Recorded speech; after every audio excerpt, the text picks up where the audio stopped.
Hello, good morning mga ka-peeps. Nandito po ngayon tayo sa ating mga alaga.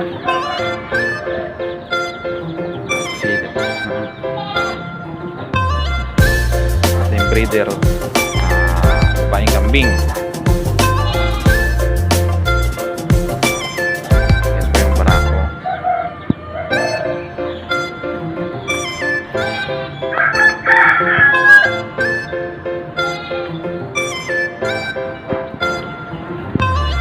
Natin mag-breed next week. Baka magpahit na itong ating mga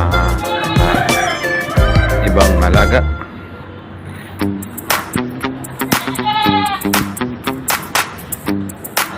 Ulan kasi po ngayon dito sa amin. Kaya po ganito ang kalagayan ng kambingan. Maliit pa lang po siya kasi nag-uumpisa pa lang po ako ng ating medyo little farming.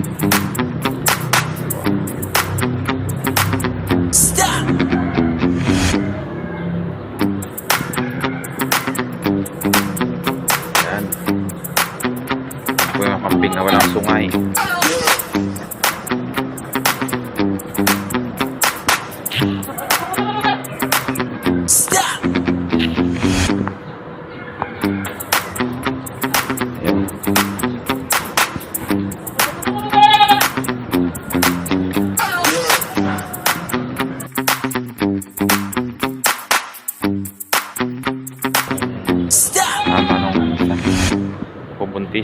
Buntis po.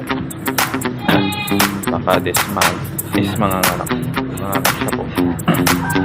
Dalawa pong kambing na anakan to. Kaya subaybayan niyo po yung mga susunod na mga uploads natin ng video na to. Ito po yung sumampa sa kanya.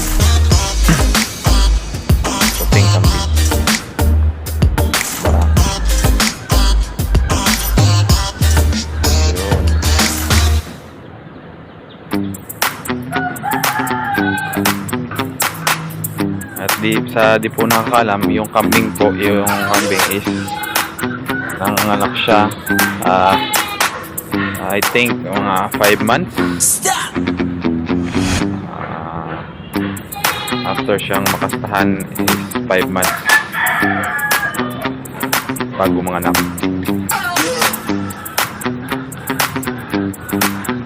Mabilis lang po maparami ng kambing kung matyaga. Dapat may tyaga. Tulad ngayon, maulan ngayon. Panahon namin dito ngayon is maulan. So dapat po matyaga po tayo pag-aalaga ng kambing.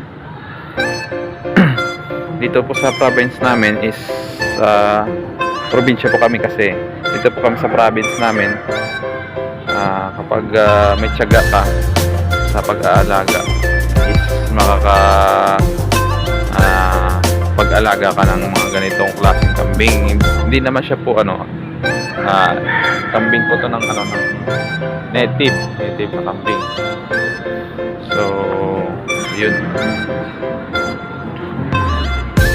nag-umpisa pa lang po tayo mag-alaga at balak nating magparami ng kambing kasi mas madaling alagaan ng kambing, mas magaan tas medyo maliit lang siya pero mabilis magparami,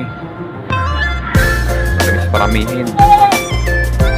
At saka kung may tiyaga lang is dapat pagtiyagaan muna bago makamit yung minimithi. Yan.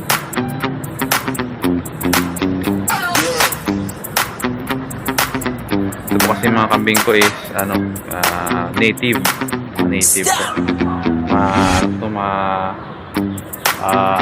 lumalaban sa ulan at init.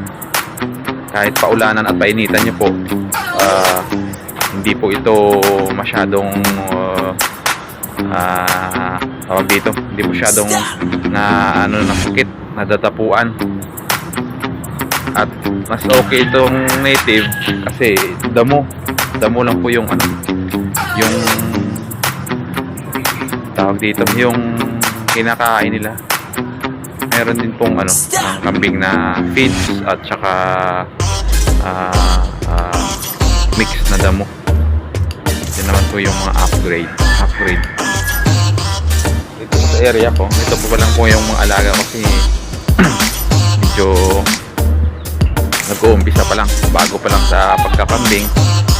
At ito, hinihintay ko ngayong buwan na to, kabuwanan na niya. Mga anak na. Dalawang mga anak to. Sana swertein. Swertein sana. Meron po daming ditong tawag dito, alagang unggoy. Nakita na po ko ba kayo ng unggoy?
Sarap kasi mag-alaga ng kambing, lalo na kapag ikaw yung nag-handle, nag-aalaga.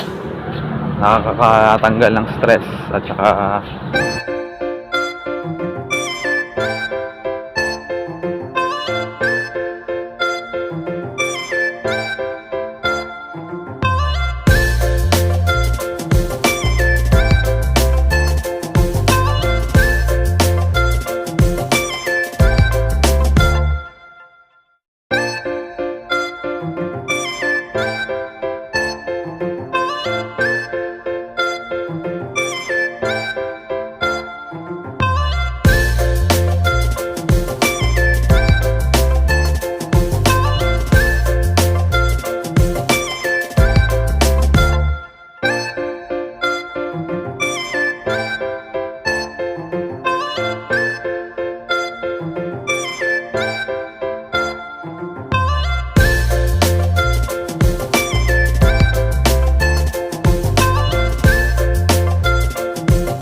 papaparami natin to, paramihin natin tsaka para maganda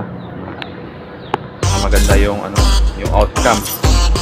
Pwede nating gawing negosyo, pwede nating gawing pet, yan po ngayon.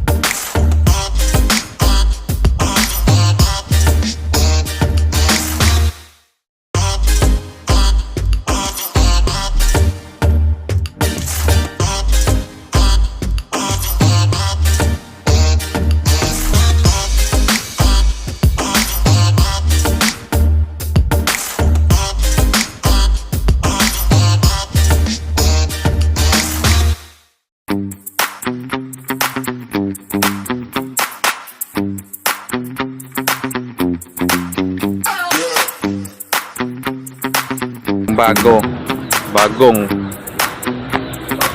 meron na tayong bagong alaga na makukuha at makaka-farm busy tayo kapag may time. Makaka-farm busy tayo, hindi lang po dito. At yun, sana po God bless yung ating channel na to at parami at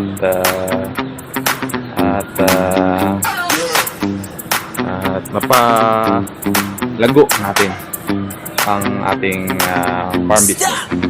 At yun, salamat po sa panonood at see you sa next video, next vlog. Yun, abang-abang mga kapips. See you. Stop!